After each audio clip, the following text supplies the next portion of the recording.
오늘은 하나님의 뜻이 명확히 보이지 않을 때라는 제목으로 함께 말씀을 나누고자 합니다.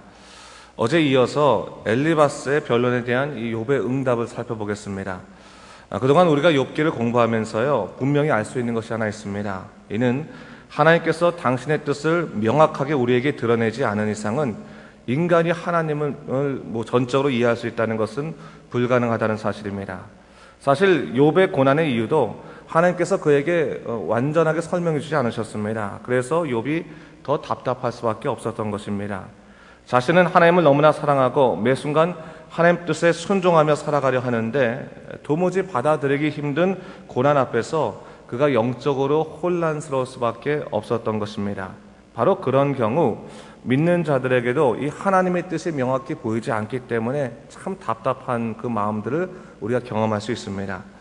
오늘날도 마찬가지일 겁니다. 도무지 이해할 수 없는 상황 속에서 하나님의 뜻은 무엇인가, 이 고통 속에서 헤매 있는 경우들이 우리들에게도 있을 수 있습니다.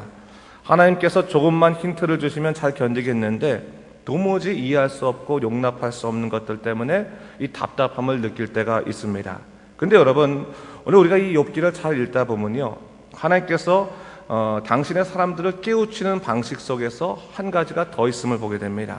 주님은 때때로 우리에게 명확한 지식을 주셔서 그 명확한 지식을 통해서 우리를 따라오게도 만들어 주시지만 때때로 앞날을 알지 못해서 두려워해서 어떻게 할지 모를 때 우리가 나아가야 될 방향을 인식하게 하심으로 상황을 판단하지 못하더라도 그 방향만은 깨닫게 해주셔서 우리도 따라오게 하실 때가 있다는 사실입니다. 오늘 욥기에서 욥과 그 친구들의 논쟁은 그들로 하여금 하나님 뜻에 대한 명확한 지식을 깨닫게 하지는 못했습니다. 그들은 대화하는 동안 서로 인정할 만한 지식을 얻지도 못했고 오히려 갈등의 원인이 되기도 했습니다. 그러나 분명한 사실은 적어도 그들이 하나님의 뜻에 대해서 고민하고 하나님에 대해서 깊이 생각하면서 그들이 나아가야 될 방향만은 찾고 있다는 사실입니다. 오늘 본문의 이 악인의 형통의 문제도 마찬가지입니다. 욥과 그 친구들은 악인의 형통의 문제에 대해서 명확하게 설명할 수는 없었습니다. 왜 하나님께서 악인들에게 형통함을 허락하시고 그 심판을 유보하시는 것인가, 그 이유를 정확히 알 수는 없었습니다. 그러나 그들이 서로 간에 하나님의 뜻에 대해서 대화하는 동안 한 가지 분명히 인식하게 된 사실이 하나 있는데 그것은 뭡니까? 모든 것이 다 하나님의 주권 아래에 있다는 사실이었습니다. 여러분, 신앙의 가장 큰 기초, 가장 기본적인 기초는요, 하나님의 주권이 인정되는 것입니다. 사실 신앙의 가장 큰 싸움은요, 인생의 주도권에 대한 이 갈등에 있는 거예요. 하나님을 나의 주님이라고 입술로는 고백하지만 정말로 우리가 인생의 모든 부분에서 하나님의 주권을 인정하지 않을 때가 종종 있어요. 사사로운 경우에서는 이 선택에서는 하나님이 말씀한 대로 따르겠습니다, 고집 부리지 않는데요, 정말로 자신에게 중요하다고 여겨지는 선택, 중요한 것은 가족이나 그런 여러 가지 미래의 선택들 속에서 내게 이거 정말로 중요하다고 생각하는 그 선택들 가운데서는 하나님보다 더 앞서갈 때가 많은 것을 보게 됩니다. 그래서 여러분, 우리 기도하더라도요, 응답받지 못했음에도 불구하고 그냥 하나님께서 이렇게 하시는 것이 하나님의 뜻인 것 같다고, 내가 원하는 것인데 사실은 하나님 뜻이라고 그냥 강요하면서 그냥 주장하면서 나갈 때가 얼마나 많이 있습니까? 더군다나 때때로 우리가 고난을 경험한다면 나를 그렇게 고통하시는 하나님이라면 내가 굳이 그렇게 열심히 따라갈 필요가 있나라는 생각이 들 때도 있습니다. 어떻게 보면 욥은 다 이런 것을 경험한 거예요. 사단이 하나님과 내기한 것이 뭡니까? 욥이 과연 하나님을 사랑한다고 말하지만 정말로 어떠한 상황 속에서든지 전적으로 하나님의 주권을 고백할 수 있는 자인가? 그것을 물어보자. 그러면서 시험을 시작한 거거든요. 자, 그렇다면 우리가 오늘 우리 신앙의 기초부터 좀 다시 한번 돌아볼 필요가 있습니다. 과연 나는 하나님의 주권을 얼마나 고백하고 있는 자인가? 어떠한 상황 속에서도 주의 선하심을 의심하지 않을 수 있는가? 한번 생각해 봐야 되는 것입니다. 그런 의미에서 여러분, 악인의 형통의 문제도 마찬가지예요. 오늘 본문에서 욥은 다른 본문에서와 달리 악인의 심판에 대해서 이야기하고 있습니다. 그러나 그가 악인의 심판이 유보됨에 대해서 이렇게 얘기하고 있는 것을 볼 수 있습니다. 23절 말씀인데, 23절 말씀을 제가 우리 다시 한번 읽어볼까요? 23절 말씀. 자, 한번 읽겠습니다. 시작. 하나님은 그에게 평안을 주시며 지탱해 주시나 그들의 길을 살피시는도다. 바로 앞에서는 전부 다 악인의 심판에 대해서 얘기하다가 23절에서는 다른 얘기를 하는 거예요. 이 세 번역에서는 어떻게 표현하고 있냐면 하나님이 악한 자들에게 안정을 주셔서 그들을 평안하게 하여 주시는 듯 하지만 하나님은 그들의 행동을 낱낱이 살피신다. 이거였어요. 무엇을 얘기하고 있어요? 악인의 형통이 지속되기 때문에 그들의 심판이 유보된 것처럼 보일지 모르지만 하나님께서는 눈을 감고 계신 것이 아니라 오히려 그들의 행동을 낱낱이 살피고 계시다라는 것으로 욥이 하나님의 주권을 고백하고 있는 겁니다. 사실 욥은 악인의 형통에 대해서 인정하기 힘들었어요. 그러나 그의 고백은 뭡니까? 하나님은 여전히 그래도 세상을 살피시는 분이시다라는 것을 고백하고 있는 거예요. 주권을 고백하고 있는 겁니다. 여러분 때때로 이런 경우 있잖아요. 하나님의 사랑이라는 것이 이 세상에 모두 다 임하는 것은 내가 인정하겠는데 뭡니까? 내가 고통스러우면 내게는 임하지 않는 것처럼 여겨질 때가 있지 않습니까? 그렇죠? 그것은 어떻게 보면 자기 주관적인 신앙이라고 볼 수 있어요. 보편적인 하나님의 뜻과는 사실은 다른 것입니다.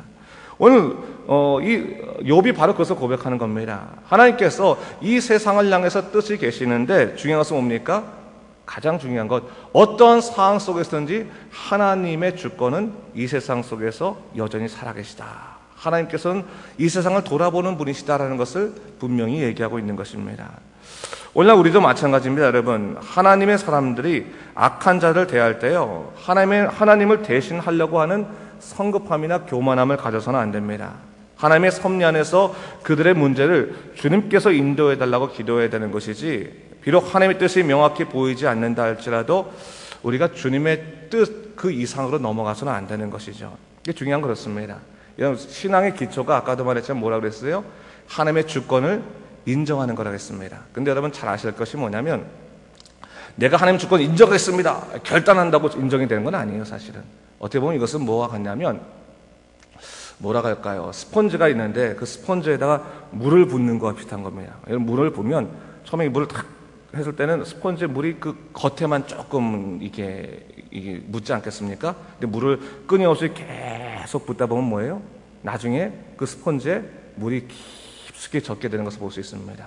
그것은 뭡니까? 성령께서 역사하시는 거예요. 여러분, 성령께서 우리를 끊임없이 역사하시고 우리를 만져주시고 우리를 인도하시다 보면 우리의 신앙의 기초까지 성령의 이 붙잡으심이 들어가는 겁니다. 쫙 들어가면 그 마지막 그 기초에는 뭐가 있는 거예요? 하나님의 주권을 온전히 고백하는 그 믿음의 강한 바탕이 생기는 것입니다. 여러분, 우리가 매 순간마다 성령을 사모해야 될 이유가 거기 있는 거예요. 여러분, 사람의 생각으로만 되는 것은 아니고 사람이 결단하는 것들도 있겠지만 결단에 앞서서 뭐가 있어야 되는 거예요? 성령께서 우리의 모든 결단도 이끌어주시고 우리 의지도 만드시고 그러면서 우리로 하여금 그 우리의 신앙의 깊은 저변까지 하나님께서 내려가셔서 가장 중요한 건 뭡니까? 모든 상황 속에서 하나님의 주권을 인정케 하고자 하시면 그 다음부터 우리의 믿음의 모습은 달라질 수 있는 것입니다. 오늘 사실 욥기는 성령에 대한 부분은 다르지 않아요. 왜 그렇습니까? 구약이기 때문에, 그렇죠? 신약에서 성령의 본격적인 사역이 나오시기 때문에 성령에 대해서 나오진 않지만 우리가 신약의 눈으로 이 욥기를 보게 되면 무엇이 필요한 거예요?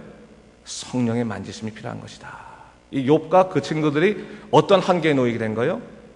수없이 자기 인간의 입으로는 수없이 그 논쟁하고 있고 하나님 뜻을 찾는다고 했지만 그들이 깊은 경지 속에서의 하나님의 영예를 체험하지 못했기 때문에 사실은 어떠한 상황 속에서도 하나님의 주권을 고백하는 온전한 믿음의 고백은 사실 하기 힘들었다고 하는 것을 우리가 이 본문 속에서 찾아낼 수 있어야 되는 겁니다. 그래서 여러분, 오늘도 성령께 온전히 의지하시 바랍니다. 성령께 내 마음 의지해서 하나님, 성령께서 우리의 삶 속에 우리의 믿음 깊은 곳까지 저변까지 인도하여 주시사 가장 중요한 기초, 성령께서 모든 것 가운데 하나님의 주권을 인정하시도록 인도하여 주시옵소서. 때로는 우리에게 만족될 수 있는 일도 있지만 때로는 우리의 만족과 거리가 먼 것도 있을 수 있습니다. 그러나 어떠한 상황 속에서든지 하나님의 주권을 인정할 수 있을 때 거기에서부터 주시는 하나님의 놀라운 역사를 바라볼 수 있는 눈이 생길 수 있는 것입니다. 다시 한번 우리 믿음의 하나님의 뜻이 명확히 보이지 않을 때도 우리가 깊이 기도할 때 성령이여 오늘날 우리 마음 깊은 곳까지 찾아오셔서 우리의 그 신앙의 기초를 만져주시고 하나님의 주권을 온전히 고백할 수 있는 하루가 되게 하시고 인생이 될 수 있도록 인도하여 주시옵소서. 우리의 작은 생각으로 우리의 얇은 생각으로 하나님이 있다 없다 말하지 않게 하여 주시고 온전히 하나님께서 우리를 이끌어 가시는 성령이 이끌리는 삶 살게 하여 주시옵소서. 그렇게 기도하시 바랍니다. 그래서 오늘도 하나님의 놀라운 역사 가운데서 하나님께서 여러분들을 붙드시고 도우시는 그 귀한 하루를 누리시는 믿음의 사람 되시길 주님의 이름으로 축원합니다. 기도하겠습니다. 주님 감사합니다. 이 아침에 우리 욥기를 공부하면서 하나님의 뜻이 명확히 보이지 않을 때조차도 우리가 주님께 주시는 그 믿음의 방향을 아버지 따라갈 수 있도록 인도하는 그 기도를 하고자 합니다. 성령께서 아버지 우리 마음을 인도하시고 주관하시사 그 믿음의 깊은 곳까지 임하여 주시고 그래서 정말로 하나님께서 우리 심령 가운데서 하나님의 주권을 고백하는 그 귀한 일들로서 하나님께서 우리를 이끌어 가시는 놀라운 역사를 허락하여 주시옵소서. 오늘 이 아침에도 온전히 주님께서 붙잡으시고 인도하실 것을 믿사하며 예수님 이름으로 기도드립니다. 아멘.